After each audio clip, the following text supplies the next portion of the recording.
主日3分鐘，聖伯多祿同埋聖保祿嘅慶節。天主教會同日慶祝聖伯多祿及聖保祿節日，主要係因為呢兩位宗徒喺教會之中地位非常重要，被視為教會嘅兩大支柱，並且佢哋都喺羅馬殉道。聖伯多祿佢被視為教會嘅磐石，領導着初生嘅教會去傳揚福音，而聖保祿則係外邦人嘅宗徒，將福音傳遍萬邦。兩位宗徒都喺羅馬殉道，象徵住教會嘅團結同埋對信仰嘅堅持，成為咗基督徒嘅模範。早期教會對宗徒嘅敬禮主要係始於佢哋被埋葬嘅地點，因此羅馬就成為咗呢兩位宗徒嘅共同紀念地啦。從第3世紀開始，羅馬教會就以隆重嘅禮儀去慶祝兩位宗徒嘅慶節，象徵住教會嘅團結同埋對呢兩位宗徒嘅共同敬仰。聖伯多祿原名西滿，係耶穌召叫嘅首批宗徒之一。佢曾蒙受天父嘅啟示，率先宣認耶穌係基督天主子，耶穌就立佢為磐石，建立教會。但係亦都因為譴責耶穌唔好上耶路撒冷去受難，而遭到耶穌嘅斥責。耶穌受難嘅時候，佢曾經3次不認主，但係喺雞啼嘅時候，佢就因此而痛哭。耶穌復活之後3次問佢係唔係愛佢，而伯多祿就3次咁樣回答：主，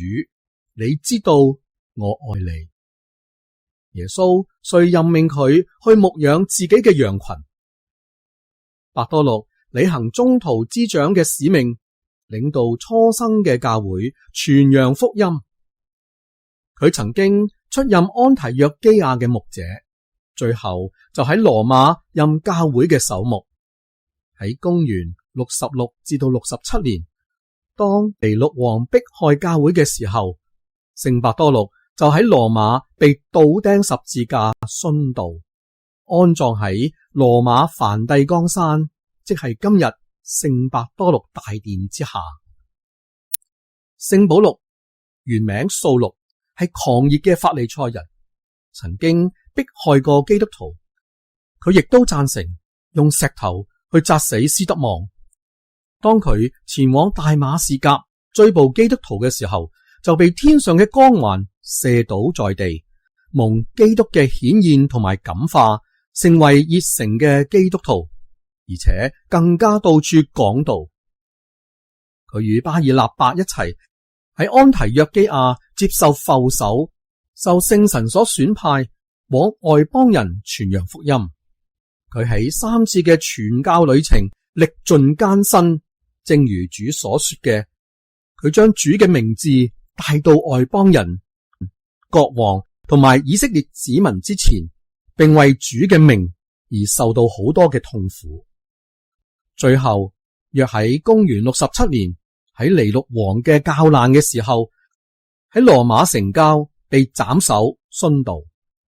佢葬咗喺今日羅馬城外聖保祿大殿之下，而保祿嘅書信係新約聖經嘅一部分，佢見證同埋顯示咗基督嘅信仰。